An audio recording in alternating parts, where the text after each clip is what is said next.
नमस्कार आणि गंगा एज्युकेशनमध्ये आपलं पुन्हा एकदा हार्दिक स्वागत आहे.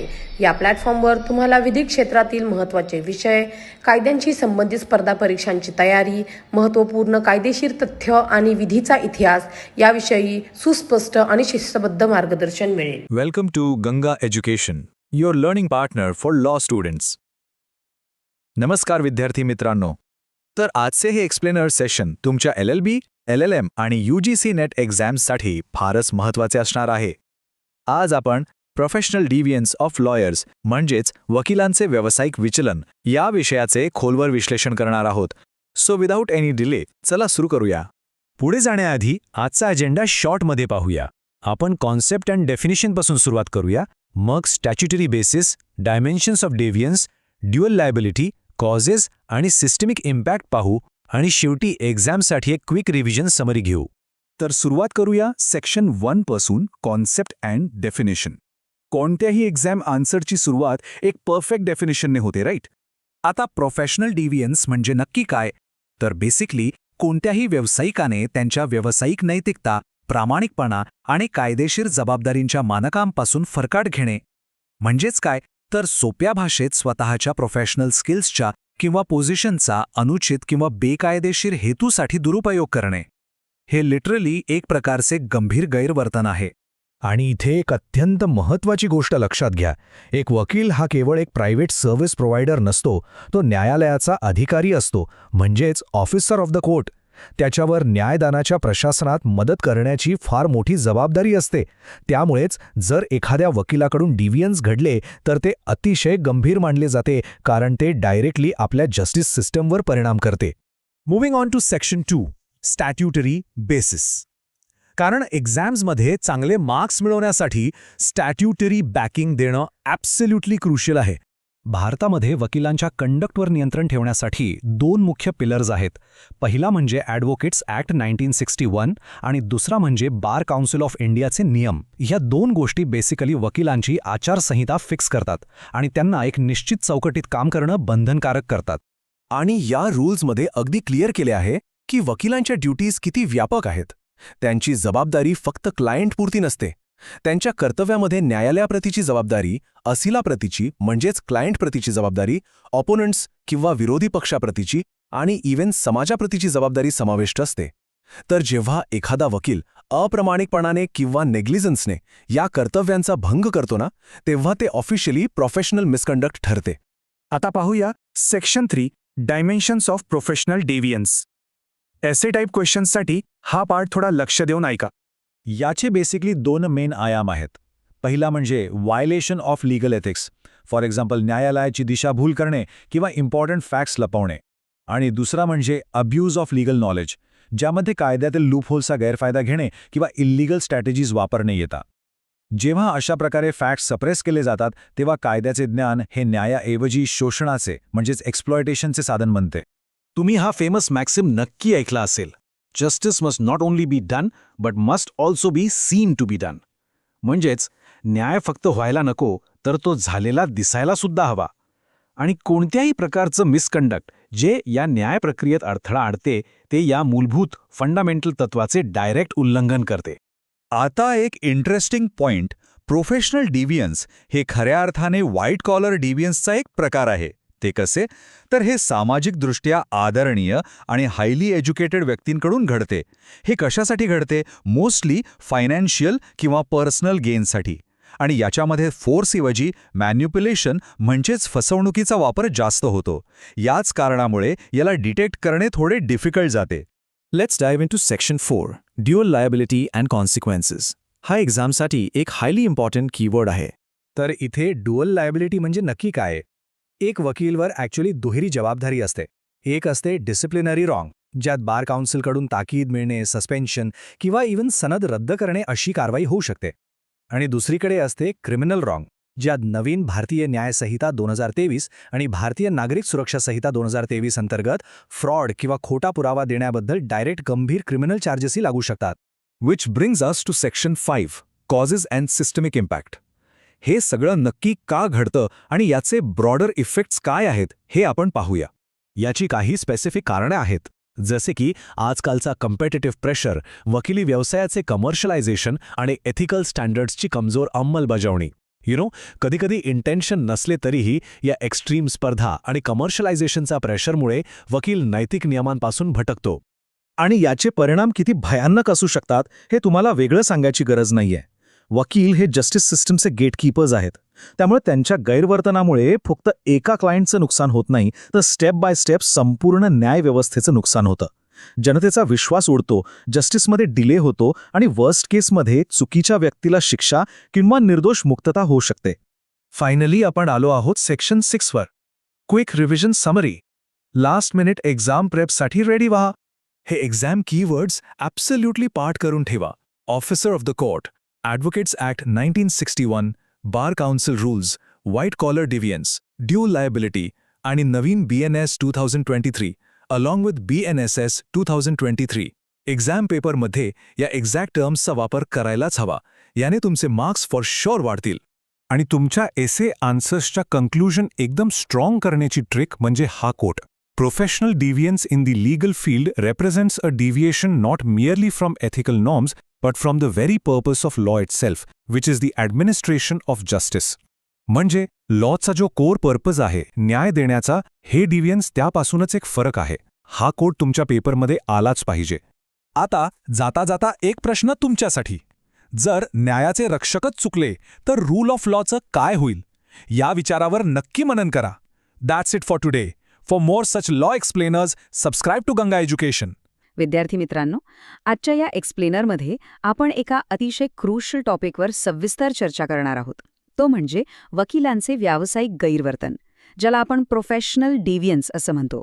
Let's get started. तर आजच्या या एक्सप्लेनरमध्ये आपण हे 6 महत्त्वाचे सेक्शन्स कव्हर करणार आहोत.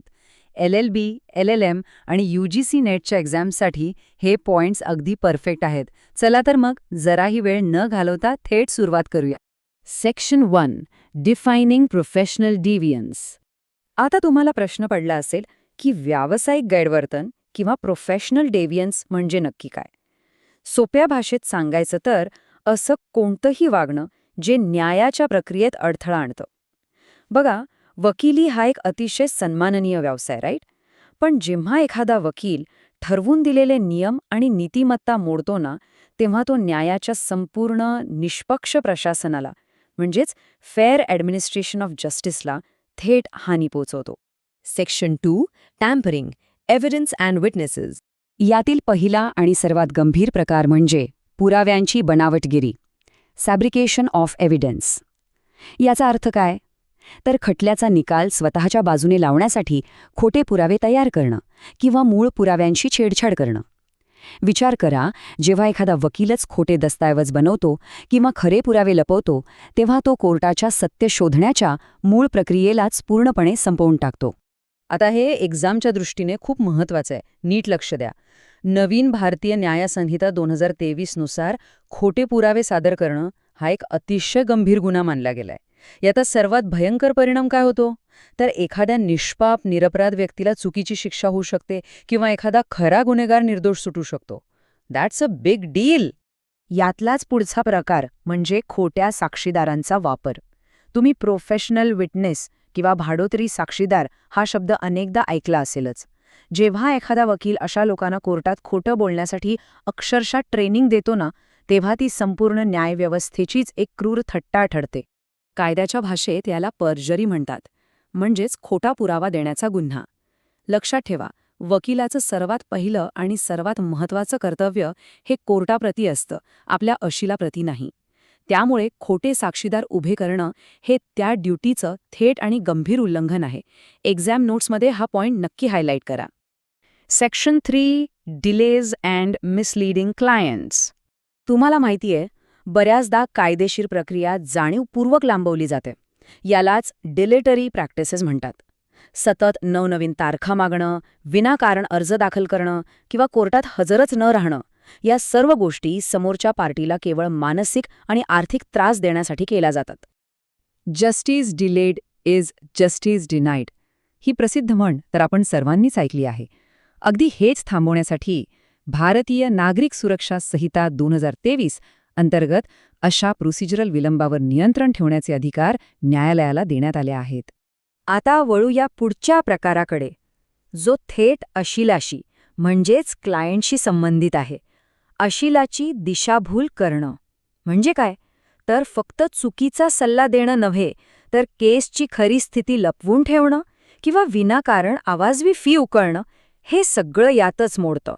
स्टुडंट्स, इथे अधिवक्ता कायदा 1961 म्हणजेच ॲडव्होकेट्स ॲक्ट लक्षात ठेवणं अत्यंत गरजेचं आहे. या कायद्यानुसार अशिलाची दिशाभूल करणं हे फिड्युशरी ड्युटीचं किंवा विश्वासाचं खूप मोठं उल्लंघन मानलं जातं.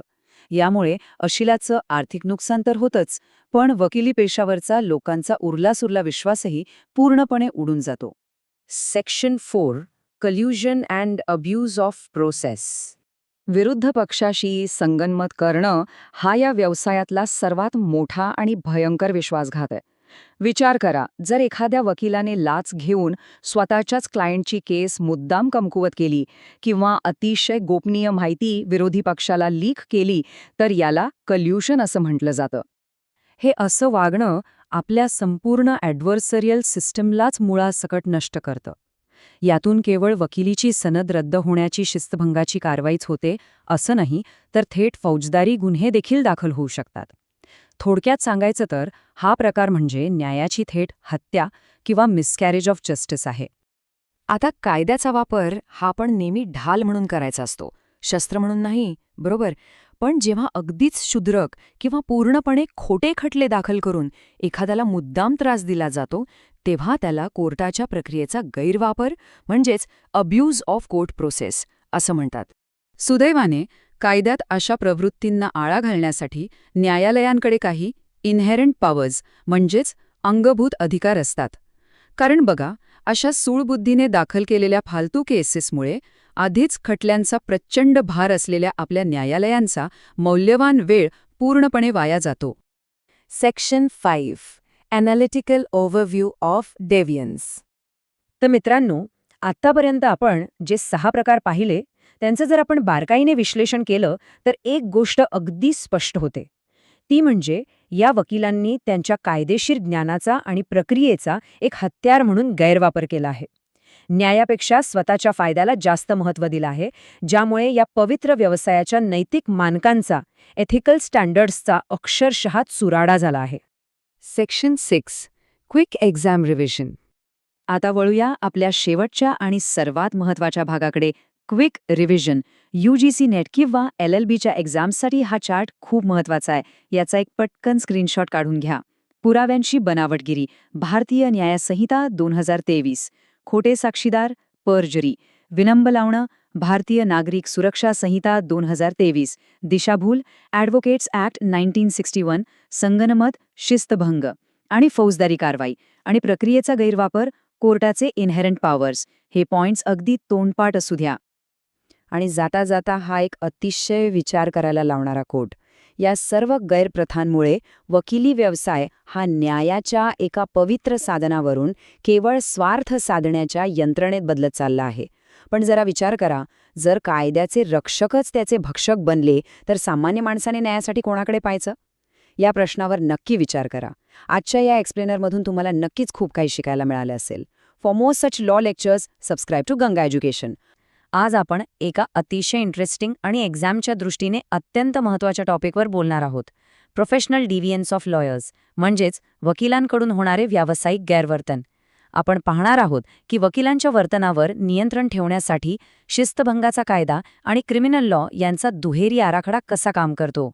LLB, LLM आणि UGC नेटच्या परीक्षेसाठी हा टॉपिक खूपच क्रुशियल आहे. चला तर मग थेट विषयाला सुरुवात करूया. आजचा आपला एक्झाम रेडी रोडमॅप अगदी क्लिअर आहे. आपण बेसिक एथिक्सपासून सुरुवात करून थेट क्रिमिनल कोड्सपर्यंत जाणार आहोत. आधी ती ॲडव्होकेट्स ॲक्ट 1961, मग BCI रूल्स ऑफ एथिक्स, त्यानंतर BNS मधील क्रिमिनल लायबिलिटी, BNSS अंतर्गत प्रोसिजरल कंट्रोल आणि शेवटी एक सिंथेसिस मॅट्रिक्स आपण कव्हर करणार आहोत. पण हे सगळं सुरू करण्यापूर्वी एका साध्या प्रश्नाचा विचार करा. ज्यांच्यावर कायद्याचं आणि न्यायाचं रक्षण करण्याची जबाबदारी आहे, त्यांनी जर नियम मोडले तर काय होतं? न्यायव्यवस्थेचे हे रक्षक जर स्वतःच भक्षक बनले तर त्यांना कोण आणि कसं रोखणार? याच सिस्टमच्या लेयर्ड डिफेन्सची उत्तरे आज आपण शोधणार आहोत. आपला पहिला भाग आहे दी ॲडव्होकेट्स ॲक्ट 1961. यातला सर्वात महत्त्वाचा सेक्शन कोणता असेल तर तो आहे सेक्शन 35. अगदी साध्या भाषेत सांगायचं तर ही ती प्रायमरी कायदेशीर तरतूद आहे जी स्टेट बार काउन्सिलच्या डिसिप्लिनरी कमिटीला वकिलांच्या गैरवर्तनाची चौकशी करण्याचे अधिकार देते. आणि हो, एक्झाममध्ये हा पॉइंट नक्की मेन्शन करा की ही चौकशी करताना प्रिन्सिपल्स ऑफ नॅचरल जस्टिस म्हणजेच नैसर्गिक न्यायाच्या तत्वांचं पालन करणं अनिवार्य आहे. आता समजा गैरवर्तन सिद्ध झालं तर पुढे काय? शिक्षेचे प्रामुख्याने 3 टप्पे आहेत. पहिला टप्पा रेप्रिमांड म्हणजे फक्त एक कडक ताकीद देणं, जे छोट्या केसेसमध्ये होतं. केस जर सिरियस असेल तर दुसरा टप्पा म्हणजे सस्पेन्शन फ्रॉम प्रॅक्टिस, काही काळासाठी प्रॅक्टिसवर बंदी. आणि सर्वात भयंकर आणि अप्रामाणिक गैरवर्तन असेल तर रिमूव्हल फ्रॉम रोल किंवा डिसबारमेंट म्हणजे वकिली करण्यावर कायमची बंदी. इथे बार काउन्सिल ऑफ महाराष्ट्र व M.V. दाभोलकर हा लँडमार्क केस लॉ नक्की लक्षात ठेवा. सुप्रीम कोर्टाने स्पष्ट केलंय की वकिली हा समाजाचा विश्वास टिकून ठेवणारा एक प्रिव्हिलेज आहे, कोणताही ॲब्सल्यूट राईट नाही. आता वळूया दुसऱ्या भागाकडे, BCI रूल्स ऑफ एथिक्स. एका वकिलाची प्रामुख्याने 3 कर्तव्य असतात जी आपण एकदम सोप्या भाषेत समजून घेऊ. पहिलं, कोर्टाप्रती कर्तव्य, खोटे पुरावे न देणं, कोर्टाचा सन्मान राखणं आणि सत्य शोधण्यात मदत करणं. दुसरं, क्लायंट प्रति कर्तव्य. हा संबंध फिड्युचरी असतो. हा फिड्युचरी शब्द एक्झाममध्ये नक्की लिहा. याचा अर्थ पूर्णपणे विश्वासावर आधारित संबंध. VC रंगादुरई विरुद्ध D. गोपालन या केसमध्ये सुप्रीम कोर्टाने हेच सांगितलं होतं की निष्ठा आणि कॉन्फिडेन्शियालिटी पाळणं सर्वात महत्त्वाचं आहे. आणि तिसरं कर्तव्य म्हणजे आपल्या विरोधी पक्षाप्रती, जिथे फेअरनेस आणि सौजन्य दाखवणं अपेक्षित आहे, कोणत्याही चुकीच्या ट्रिक्स न वापरता. आपला तिसरा भाग आहे क्रिमिनल लायबिलिटी म्हणजेच नवीन BNS अंतर्गत फौजदारी दायित्व. जेव्हा वकिलांचं गैरवर्तन एथिक्सच्या पुढे जाऊन गुन्हेगारीचं रूप घेतं तेव्हा भारतीय न्याय संहिता BNS लागू होते. इथे वकील थेट गुन्ह्याचे सूत्रधार ठरू शकतात. उदाहरणार्थ फॉल्स एव्हिडन्स किंवा परजुरी म्हणजे साक्षीदाराला खोटं बोलायला शिकवणं किंवा बनावट कागदपत्र बनवणं. तसंच चीटिंग अँड फ्रॉड, स्वतःच्या फायद्यासाठी क्लायंटला फसवणं. क्रिमिनल कॉन्स्पिरेसी म्हणजे गुन्हेगारांशी किंवा समोरच्या पार्टीशी संगनमत करणं. आणि फोर्जरी. लक्षात घ्या, हे फक्त एथिक्सचं उल्लंघन नाहीये, तर हे प्रॉपर गुन्हे आहेत ज्यासाठी जेर आणि फाईन अशी दोन्ही कडक शिक्षा होऊ शकते. एक्झामच्या तयारीसाठी हा फरक समजून घेणं खूप क्रुशियल आहे.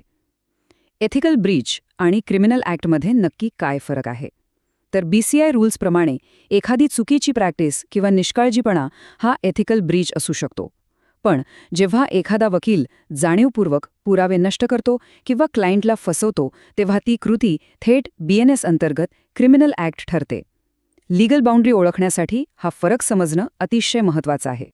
आता येऊयात चौथ्या भागाकडे, प्रोसिजरल कंट्रोल BNSS. समजा कोर्टाच्या चालू कामकाजात कोणी असं गैरवर्तन करत असेल तर त्याला रिअल टाईममध्ये कसं रोखायचं? भारतीय नागरिक सुरक्षा संहिता BNSS कोर्टाला काही अतिशय प्रभावी पॉवर्स देते, जसं की अनावश्यक आणि खोटे अर्ज त्वरित रिजेक्ट करणं, नाहक होणारा विलंब टाळणं आणि ज्युडिशियल प्रोसेसचा गैरवापर थांबवणं. थोडक्यात सांगायचं तर प्रोसिजरल लॉ हाच कोणासाठी गैरवर्तनाचं हत्यार बनू नये याची पूर्ण काळजी या सेफगार्ड्समध्ये घेतली गेली आहे. पाचवा आणि शेवटचा भाग आपला सिंथेसिस मॅट्रिक्स. LLB आणि UGC नेटच्या स्टुडंट्ससाठी हा हाय यील्ड एक्झाम मॅट्रिक्स म्हणजे एक मास्टर स्ट्रोक आहे. हे पूर्ण फ्रेमवर्क कसं काम करतं ते बघा. जर इथिकल ब्रीच असेल तर ॲडव्होकेट्स ॲक्ट आणि BCI रूल्सप्रमाणे डिसिप्लिनरी ॲक्शन होते. जर क्रिमिनल कंडक्ट असेल तर BNS नुसार थेट पनिशमेंट म्हणजे जेल किंवा फाईन होते. आणि जर प्रोसिजरल अब्यूज असेल तर BNSS नुसार कोर्टाचे निर्बंध लागू होतात. पण इथे एक क्रिटिसिझम पण आहे बरं का. अनेक स्कॉलर्स असं म्हणतात की बार काउन्सिलची कारवाई खूप संथ असते आणि वकिलांनीच वकिलांची चौकशी म्हणजे पियर रिव्ह्यू केल्यामुळे पारदर्शकता कमी पडते. हा ॲनालिटिकल पॉइंट एक्झाममध्ये नक्की लिहा. चला पटकन एक क्विक रिव्हिजन करूया. या सगळ्या दुहेरी कायद्यांची आणि नियंत्रणाची गरज काय? तर पहिली गोष्ट कायदेशीर व्यवसायाची प्युरिटी टिकवून ठेवणं. दुसरं फेअर ट्रायल आणि खरा न्याय मिळवून देणं. तिसरं सामान्य पक्षकारांचं शोषणापासून संरक्षण करणं. आणि सर्वात महत्त्वाचं न्यायव्यवस्थेवरचा सामान्य माणसाचा विश्वास कायम ठेवणं. हे सगळं ॲनालिसिस आपण एका भारी कोटमध्ये अगदी परफेक्टली समराईज करू शकतो. The combined operation of the Advocates Act, ethical rules, and criminal provisions ensures that professional deviance by lawyers is not only discouraged but effectively punished, thereby safeguarding the integrity of the justice system. तुमच्या एक्झामच्या कन्क्लुजनसाठी हे वाक्य एकदम perfect आहे. For more such law lectures, subscribe to Ganga Education. आणि जाता जाता एका प्रश्नावर नक्की विचार करा. एवढी भारी आणि मल्टीलेयर्ड सिक्युरिटी सिस्टीम अस्तित्वात असतानाही आपण अद्याप असे कोणते बदल करायला हवेत ज्यामुळे कायद्याचे रक्षक कधीही स्वतःच भक्षक बनू शकणार नाहीत? विचार करा आणि लीगल प्रोफेशनच्या या अत्यंत नाजूक बॅलन्सला समजून घेण्याचा प्रयत्न करा. मित्रांनो, आजच्या या सेशनमध्ये आपण वकिलांच्या अकाउंटेबिलिटीसाठी असलेल्या इन्स्टिट्यूशनल फ्रेमवर्कचं एकदम सविस्तर आणि सोप्या भाषेत विश्लेषण करणार आहोत. कायद्याच्या क्षेत्रात प्रॅक्टिस करताना शिस्त आणि पारदर्शकता कशी आणली जाते हे आपण आज समजून घेऊया.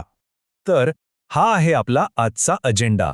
द कोर इश्यू पासून ते ऐतिहासिक अहवाल, महत्त्वाच्या शिफारसी, landmark case law, exam strategy आणि शेवटी एक क्विक रिव्हिजन. LLB, LLM आणि UGC नेट परीक्षांसाठी हा रोडमॅप तुम्हाला खूप फायदेशीर ठरणार आहे. Let's start. Section 1, the core issue, शिस्तपालन यंत्रणेतील त्रुटी. आता बघा, थेट उपायांवर जाण्यापूर्वी आपल्याला मूळ अडचण काय आहे हे समजून घेणं अत्यंत आवश्यक आहे. भारतात हजारो डिसिप्लिनरी केसेस वर्षानुवर्षे प्रलंबित आहेत. वकिलांच्या गैरवर्तणुकीची प्रकरणे हाताळताना सिस्टममध्ये होणारा हा गंभीर विलंब न्यायदानावर खूप मोठा परिणाम करतो. आणि इथेच येते इन्स्टिट्यूशनल व्ह्यूची संकल्पना. ही थिअरी बेसिकली हे सांगते की प्रोफेशनल मिसकंडक्ट ही फक्त एखाद्या इंडिव्हिज्युअल वकिलाची चूक नसते, तर ती संपूर्ण सिस्टमची म्हणजे व्यवस्थेची कमतरता असते. थोडक्यात सांगायचं तर जोपर्यंत इन्स्टिट्यूशनल लेवलवर सुधारणा होत नाहीत तोपर्यंत हे प्रॉब्लेम सॉल्व्ह होणार नाहीत. आता वळूया सेक्शन 2 कडे, ऐतिहासिक अहवालांची टाईमलाईन. आपल्या एक्झामच्या दृष्टीने विचार केला तर या सर्व सुधारणांचे मुख्य आधारस्तंभ किंवा प्रोपाउंडर्स हे भारताचे विविध लॉ कमिशन्स आहेत. तर या लॉ कमिशन्सचा ऐतिहासिक विकास कसा झाला ते आपण एका टाईमलाईनच्या माध्यमातून पाहूया. 1988चा 131वा अहवाल, 2002चा 184वा अहवाल आणि 2017चा 266वा अहवाल, ही 3 महत्त्वाची वर्ष आणि त्यांचे रिपोर्ट नंबर्स अगदी पक्के लक्षात ठेवा. हिस्टॉरिकल कॉन्टेक्स्टवर आन्सर लिहिताना हा तुमचा मुख्य गाभा असणार आहे. पुढे जाऊया सेक्शन 3 कडे, की रेकमेंडेशन्स. या कमिशन्सनी सुचवलेली मूळ तत्त्व कोणती आहेत जी आपल्याला परीक्षेत जास्तीत जास्त मार्क्स मिळवून देतील त्याचा आता आपण ॲनालिसिस करूया. इथे खूपच इंटरेस्टिंग गोष्ट लक्षात येते. 1988च्या रिपोर्टमध्ये मुख्य भर हा वेळेवर म्हणजे टाईम बाउंड डिस्पोजलवर होता. पण 2017च्या 266व्या अहवालाने थेट अकाउंटेबिलिटीच्या त्रुटींवर बोट ठेवलं आणि पारदर्शकतेसाठी बार काउन्सिल्सवर स्वतंत्र देखरेखीची किंवा इंडिपेंडेंट ओव्हरसाईटची मागणी केली.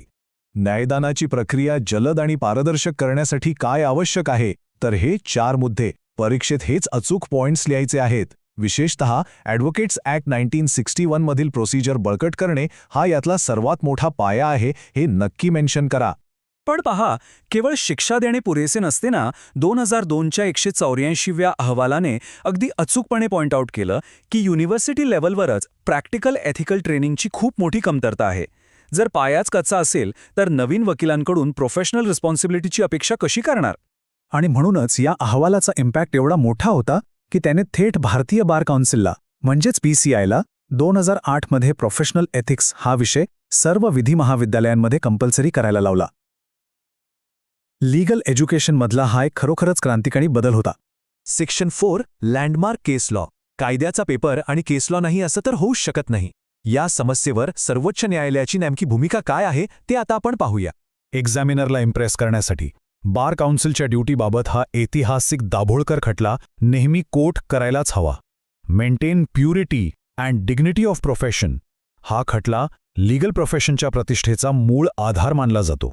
आणि या केसमधनं हे अगदी क्लिअर होतं की सर्वोच्च न्यायालय वकिलांच्या अकाउंटेबिलिटीसाठी लॉ कमिशनने दिलेल्या कडक गाईडलाईन्सला पूर्णपणे सपोर्ट करते. बार काउन्सिलने शिस्त पालनाच्या प्रकरणांमध्ये प्रभावीपणे काम केलंच पाहिजे यावर सुप्रीम कोर्टाचा स्पष्ट जोर आहे. आता वळूया सेक्शन 5 कडे, एक्झाम आन्सर स्ट्रॅटेजी. LLB किंवा LLMच्या पेपर्समध्ये हे सगळं नॉलेज एका परफेक्ट स्ट्रक्चरमध्ये कसं मांडायचं त्याचा एक जबरदस्त आराखडा बघूया. तुमच्या उत्तराची रचना या 3 क्लिअर स्टेप्समध्ये करा. आधी 131वा आणि 266वा रिपोर्ट, मग 184वा रिपोर्ट आणि शेवटी BCIचे 2008चे नियम आणि दाभोळकर केसने कन्क्लुजन. अशा स्ट्रक्चरमुळे एक्झामिनरला तुमच्या अभ्यासाची डेप्थ लगेच समजेल आणि तुम्हाला नक्कीच हाय स्कोर मिळेल. ही कोट तर अगदी रट्ट मारूनच ठेवा. लॉ कमिशन ऑफ इंडियाचे अधिकृत अहवाल सातत्याने हे दाखवून देतात की विलंब, कमकुवत अंमलबजावणी आणि नैतिक प्रशिक्षणाचा अभाव हे व्यावसायिक विचलनास कारणीभूत ठरणारे प्रमुख संस्थात्मक घटक आहेत. हे वाक्य इंट्रोडक्शनमध्ये टाकलं तर एक्स्ट्रा मार्क्स फिक्स आहेत. Section 6 quick revision. आज पाहिलेल्या सर्व महत्त्वाच्या कन्सेप्ट्स मेमरीमध्ये लॉक करण्यासाठी एक रॅपिड फायर उजळणी करूया. आत्ताच्या आत्ता या चेकलिस्टचा एक स्क्रीनशॉट काढून घ्या. हे ते गोल्डन कीवर्ड्स आहेत ज्यांची परीक्षा हॉलमध्ये पाऊल ठेवण्यापूर्वी उजळणी करणं अगदी मस्ट आहे. 1988, 2002, 2017 आणि दाभोळकर केस. That's it. जाता जाता या एका प्रश्नावर नक्की विचार करा. आधुनिक वकिलांवर नियंत्रण ठेवण्यासाठी सध्याचे बार काउन्सिलचे नियम खरोखर पुरेसे आहेत की एका नवीन लॉ कमिशनच्या रिपोर्टची अत्यंत गरज आहे? यावर विचार करा. आणि हो, for more such law lectures subscribe to Ganga Education. आज आपण एका अतिशय इंटरेस्टिंग आणि एक्झामच्या दृष्टीने अत्यंत महत्त्वाच्या टॉपिकवर चर्चा करणार आहोत. तो म्हणजे कॉजेस ऑफ प्रोफेशनल डिव्हियन्स. थोडक्यात सांगायचं तर कायदेतज्ञ किंवा वकील आपल्या प्रोफेशनच्या एथिक्सपासून का दूर जातात? हा टॉपिक एक्झाममध्ये हमखास विचारला जातोच, पण प्रॅक्टिकल नॉलेजसाठी सुद्धा हा समजून घेणं खूप गरजेचं आहे. आजचं आपलं टार्गेट एकदम क्लिअर आहे. हा पूर्ण रोडमॅप खास LLB, LLM आणि UGC नेटच्या एक्झाममध्ये टॉप मार्क्स मिळवण्यासाठी डिझाईन केलाय. आपण सुरुवात करूया प्रोफेशनल डेव्हियन्सच्या मूळ संकल्पनेपासून. त्यानंतर कमर्शियलायझेशन अँड ग्रीड, ज्युडिशियल सिस्टममधील डिलेज, अंमलबजावणीचा अभाव आणि शेवटी ॲनालिटिकल कन्क्लुजन आणि एक क्विक रिव्हिजन असं आपलं फ्लो असेल. चला तर मग सर्वात आधी कॉन्सेप्ट ऑफ प्रोफेशनल डेव्हियन्स म्हणजे नेमकं काय ते समजून घेऊया. ही थिअरी बेसिकली असं सांगते की हे प्रोफेशनल डेव्हियन्स किंवा विचलन कधी अचानक आयसोलेशनमध्ये होत नाही. म्हणजे एखाद्या व्यक्तीने सकाळी उठून अचानक ठरवलं की आज नियम मोडायचा असं होत नाही. यामागे अनेक स्ट्रक्चरल, इकॉनॉमिक आणि इन्स्टिट्यूशनल फॅक्टर्स असतात जे या व्यावसायिकांना अनैतिक मार्गांकडे ढकलतात किंवा तशी परिस्थिती निर्माण करतात. आता वळूया पहिल्या प्रमुख कारणाकडे, कमर्शियलायझेशन आणि ग्रीड. वकिली हा मुळात न्याय देण्याचा आणि सेवेचा एक उदात्त म्हणजेच नोबल प्रोफेशन मानला जायचा. पण आजकाल रियालिटी थोडी वेगळी आहे. ह्या क्षेत्राला आता नफा कमावण्याचा बिझनेस मानलं जातंय आणि जिथे फक्त जास्तीत जास्त प्रॉफिट आणि प्रचंड कॉम्पिटिशन असते तिथे हा मूळ न्याय देण्याचा हेतू कुठेतरी बाजूला पडतो. वकिलांची संख्या वाढल्यामुळे कॉम्पिटिशन प्रचंड वाढली आहे आणि या फायनान्शियल प्रेशरमुळेच अनेकदा अनैतिक शॉर्टकट घेतले जातात. क्लायंट्स मिळवण्यासाठी चुकीच्या पद्धती वापरणे, अवाढव्य फी आकारणे, केस जिंकण्यासाठी कोणत्याही थराला जाणे, पुराव्यांमध्ये फेरफार करणे किंवा क्लायंट्सचीच दिशाभूल करणे, हे सगळे याच वाढत्या कमर्शियलायझेशनचे गंभीर दुष्परिणाम आहेत. दुसरा मोठा कारण म्हणजे आपल्या न्यायव्यवस्थेतील विलंब. इथे सर्वात क्रुशियल पॉइंट हा आहे की आपल्या सिस्टममधील विलंब आणि खटल्यांचा प्रचंड बॅकलॉग या गैरवर्तनाला थेट प्रोत्साहन देतो. एका बाजूला प्रक्रियेत पळवाटा शोधून वारंवार तारखा मागितल्या जातात, तर दुसरीकडे याच संथ प्रक्रियेचा गैरफायदा घेऊन संपूर्ण सिस्टम मॅन्युप्युलेट केली जाते. स्वतःचा स्वार्थ साधण्यासाठी ही पळवाट वापरली जाते. आता बघूया अंमलबजावणीचा किंवा एन्फोर्समेंटचा अभाव. नियम आणि कायदे तर अस्तित्वात आहेत, पण जेव्हा शिस्तभंगाची कारवाई म्हणजेच डिसिप्लिनरी ॲक्शन अत्यंत संथ आणि सौम्य असते, तेव्हा अशा चुकीच्या गोष्टी करणं नॉर्मलाइज होऊन जातं. कोणालाच परिणामांची भीती वाटत नाही आणि गैरवर्तन ही एक सर्वसामान्य स्वीकारलेली सवय बनून जाते. आणि म्हणूनच हे एक वाक्य एक्झामसाठी एकदम परफेक्ट आहे. Where enforcement is weak, deviance becomes routine. हे कोट नक्की पाठ करून ठेवा. उत्तरात हे लिहिलं की तुमच्या पेपरला एक स्ट्रॉंग ॲनालिटिकल एज मिळेल आणि एक्झामिनरवर हमखास चांगला प्रभाव पडेल. पेपरच्या शेवटी उत्तम मार्क्स मिळवण्यासाठी ॲनालिटिकल कन्क्लुजन आणि सोल्युशन्स देणं अत्यंत गरजेचं असतं. उत्तरात नेहमी हे आवर्जून नमूद करा की हे केवळ एखाद्या व्यक्तीचं मॉरल फेल्युअर नाहीये. हा एक खोलवर रुजलेला सिस्टेमिक इश्यू आहे जो इन्स्टिट्यूशनल वीकनेस, इकॉनॉमिक प्रेशर्स आणि अकाउंटेबिलिटीचा अभाव या 3 मुख्य कारणांमुळे निर्माण झालाय. हा मुद्दा उत्तराचा गाभा असला पाहिजे.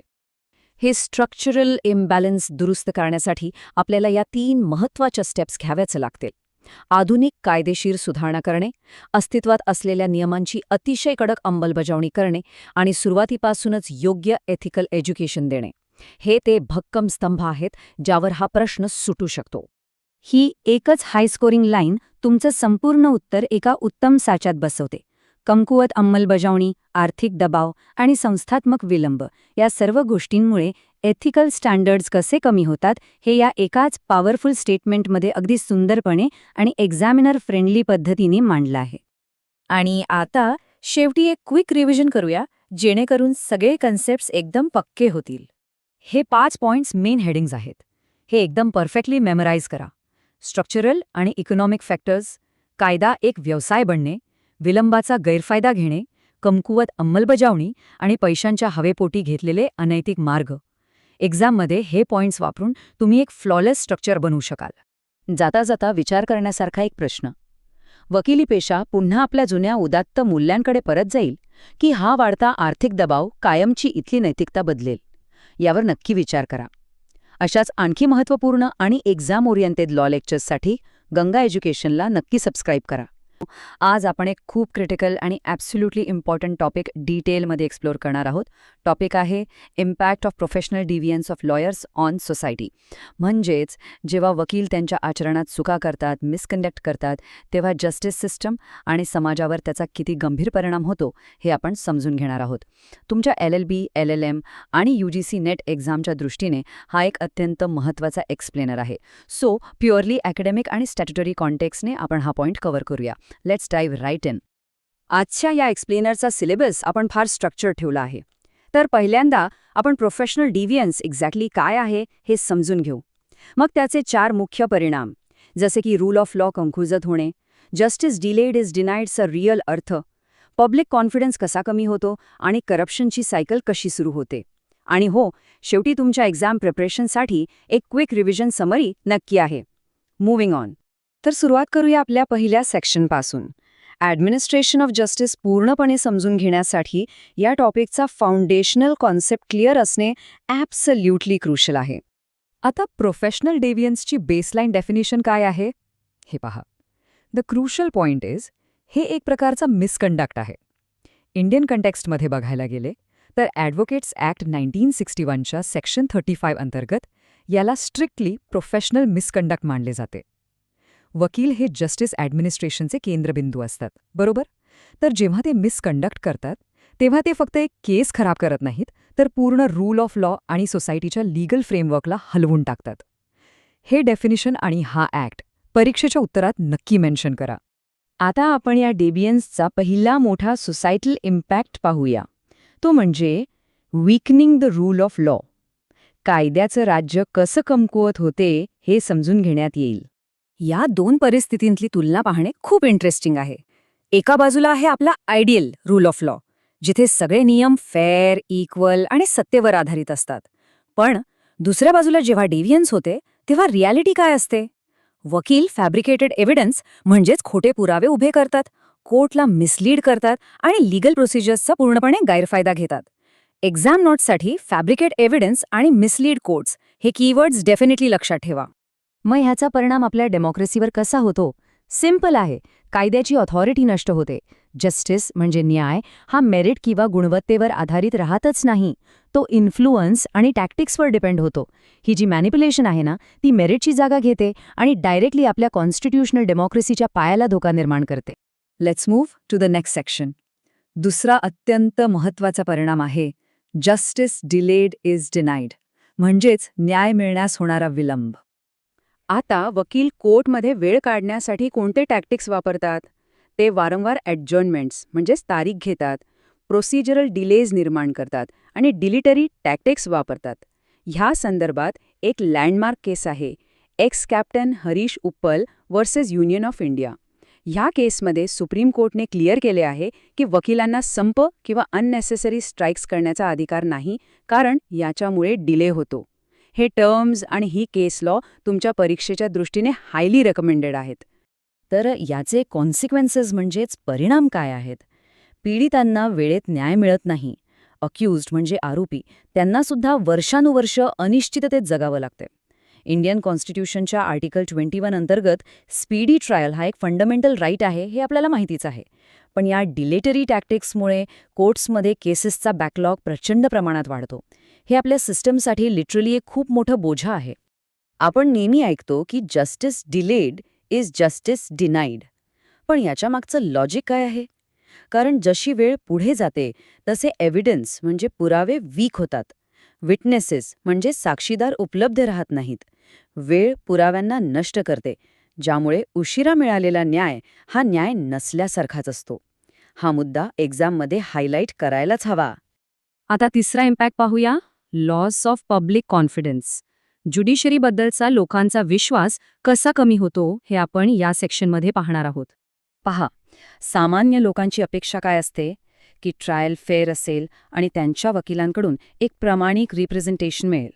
पण रिॲलिटीमध्ये जेव्हा डिव्हियन्स दिसते तेव्हा लोकांना कोर्ट्स इनएफिशियंट किंवा भ्रष्ट वाटायला लागतात. त्यांना असे वाटते की लीगल आउटकम्स म्हणजे कोर्ट्सचे निकाल हे टोटली मॅनिप्युलेट केले गेले आहेत. ह्या सगळ्यांचा शेवट काय होतो? नागरिक कायदेशीर मार्गाने न्याय मागण्याचे तळून ऑल्टरनेटिव्ह किंवा डिरेक्ट इल्लीगल मेथड्सकडे वळतात. जेव्हा लोकांचा कोर्टवरून विश्वास उडतो ना, तेव्हा सामाजिक शांतता धोक्यात येते आणि सामाजिक नियंत्रण सुटण्याची ही एक एक्स्ट्रीमली डेंजरस वॉर्निंग आहे. आता आपण याच्या शेवटच्या आणि सर्वात सिस्टमिक इम्पॅक्टकडे वळूया, the cycle of corruption. Courts आणि ॲडमिनिस्ट्रेटिव्ह सिस्टम्समध्ये करप्शन एक्झॅक्टली कसे पसरते ह्याची मेकॅनिक्स आहेत. ब्रायबरी म्हणजे लाचलुचपत, कोल्युजन म्हणजे संगनमत आणि फायनान्शियल एक्सप्लॉयटेशन. काही वेळेस तर वकील स्वतः करप्ट प्रॅक्टिसेसमध्ये इंटरमिजियरीज म्हणजे मध्यस्थी म्हणून काम करतात. हे अत्यंत अनएथिकल आहे आणि सिस्टमला पूर्णपणे पोखरून काढते. हा एक विशियस सायकल आहे जी एकमेकांशी टाईटली जुडलेली आहे. पहा, step 1 rule of law weak होतो. मग स्टेप 2 त्याबद्दल करप्शनला चालना मिळते. स्टेप 3 याचा परिणाम म्हणून जस्टिस डिले होतो आणि स्टेप 4 याबद्दल पब्लिक ट्रस्ट म्हणजे लोकांचा विश्वास कमी होतो. एक फेलियर दुसऱ्या फेलियरला जन्म देतो आणि ही करप्शनची सायकल अशीच चालूच राहते. Okay students, get ready. आता आपण एक रॅपिड फायर समरी घेऊ जी तुमच्या फायनल एक्झाम रिव्हिजनसाठी परफेक्ट आहे. तुमच्या एसेसाठी हे 4 कोर पिलर्स नक्की नोट डाऊन करा. पहिला, रूल ऑफ लॉ वीकंड, जिथे सत्याची जागा टॅक्टिक्स घेतात. दुसरा, justice delayed and denied, repeated adjournments आणि वीक एव्हिडन्समुळे. तिसरा, पब्लिक कॉन्फिडन्स लॉस्ट, ज्यामुळे इल्लीगल डिस्प्यूट रेझोल्युशन वाढते. आणि चौथा, ही सर्व मिळून करप्शनची एक विशियस सायकल नॉर्मलाइज करते. हे 4 पॉइंट्स तुमच्या पेपरमध्ये आलेच पाहिजेत, फॉर शॉर. एक खूप पॉवरफुल कोट या टॉपिकला एकदम परफेक्टली समराइज करते. Professional deviance by lawyers not only affects individual cases but erodes the rule of law, delays justice, and destroys public confidence, thereby posing a serious threat to the integrity of the entire legal system. जेव्हा लोकशाहीतील न्यायाचे रक्षकच त्या न्यायाची त्रुटी करतात, तेव्हा ती लोकशाही किती काळ टिकून राहील हा एक खरंच मोठा प्रश्न आहे. याचा विचार नक्की करा. आजच्या एक्सप्लेनरमध्ये आपण डिकोड करणार आहोत 1988चा 131वा लॉ कमिशन रिपोर्ट, ज्याचे अध्यक्ष होते न्यायमूर्ती D.A. Desai. Role of legal profession in administration of justice हा या रिपोर्टचा मुख्य विषय आहे. हा खूप इंटरेस्टिंग आणि महत्त्वाचा टॉपिक आहे. चला थेट सुरुवात करूया. एक्झामच्या दृष्टीने हा आपला आजचा अजेंडा असेल. आपण सुरुवात करूया लीगल प्रोफेशनच्या उत्क्रांतीपासून. त्यानंतर अकाउंटेबिलिटी, वकिलांचे संप, आर्टिकल 39A, कमिशनच्या मुख्य शिफारसी आणि शेवटी नेहमीप्रमाणे एक क्विक रिव्हिजन समरी आपण पाहणार आहोत. तर भाग 1, evolution of legal profession. Pre British इंडियापासून ते 1961च्या ॲडव्होकेट्स ॲक्टपर्यंतचा हा प्रवास आहे. आता हे टाईमलाईन समजून घेणं खूप गरजेचं आहे, कारण आपली सध्याची जी कोर्ट सिस्टीम आहे ना, ती खऱ्या अर्थानं मेड इन UK आहे. ब्रिटिश पूर्व काळात राजा किंवा न्यायाधीश स्वतः पुराव्यांची तपासणी करायचे. त्यानंतर 18व्या शतकात ब्रिटिश कॉमन लॉ आला. 1774च्या रॉयल चार्टरने वकिलांना कायदेशीर मान्यता दिली आणि शेवटी 1961च्या ॲडव्होकेट्स ॲक्टने संपूर्ण इंडियन बारचं एकत्रीकरण केलं. ब्रिटिशांनी आपल्याला ही ॲडव्हर्सरियल सिस्टम दिली. याचा सोपा अर्थ काय आहे? तर या सिस्टममध्ये न्यायाधीश हा एका अंपायरसारखा निष्पक्ष आणि अगदी पॅसिव्ह असतो आणि खरी जबाबदारी असते ती दोन बाजू मांडणाऱ्या वकिलांवर. म्हणूनच इथे वकिलांचा रोल सर्वात महत्त्वाचा ठरतो. पुढे जाऊया भाग 2 कडे, अकाउंटेबिलिटी अँड सिस्टमिक डिलेज. जेव्हा एखाद्या प्रोफेशनची पूर्णपणे मोनोपोली किंवा मक्तेदारी निर्माण होते तेव्हा नेमके काय प्रॉब्लेम्स येतात ते आपण पाहूया. हा रिपोर्ट अतिशय स्पष्ट वॉर्निंग देतो की अकाउंटेबिलिटी किंवा उत्तरदायित्वाशिवाय असलेली मक्तेदारी ही जुलूमशाहीला आमंत्रण देऊ शकते. म्हणूनच पक्षकार आणि न्यायव्यवस्थेप्रती वकिलांची अकाउंटेबिलिटी असणं अत्यंत गरजेचं आहे. ते मनमानी करू शकत नाहीत. आता जुन्या आणि नवीन सिस्टीममधला हा मुख्य फरक लक्षात घ्या. जुन्या सिस्टीममध्ये म्हणजे 1926च्या कायद्यानुसार शिस्तभंगाची कारवाई करण्याचा अधिकार थेट हायकोर्टाकडे होता. पण आता 1961च्या कायद्यानुसार आपण पियर ग्रुप जस्टिस वापरतो, जिथे बार काउन्सिल ही कारवाई करते. कमिशनच्या मते ही नवीन पद्धत बरीचशी इनइफेक्टिव्ह ठरली आहे, कारण इथे वकीलच वकिलांवर कारवाई करत आहेत. आता भाग 3, लॉयर स्ट्राइक्स अँड इमेज. हा परीक्षेसाठी आणि प्रॅक्टिकल दृष्टिकोनातूनही खूप महत्त्वाचा टॉपिक आहे. वकिलांच्या संपाचा न्यायव्यवस्थेवर काय परिणाम होतो? हा आकडा लक्षात घ्या, 10,022. 1988च्या वकिलांच्या संप काळात फक्त 6 महिन्यांच्या आत सुप्रीम कोर्टात इतक्या नवीन केसेस पेंडिंग झाल्या. हा आकडाच ग्राउंड रियालिटी सांगण्यासाठी पुरेसा आहे.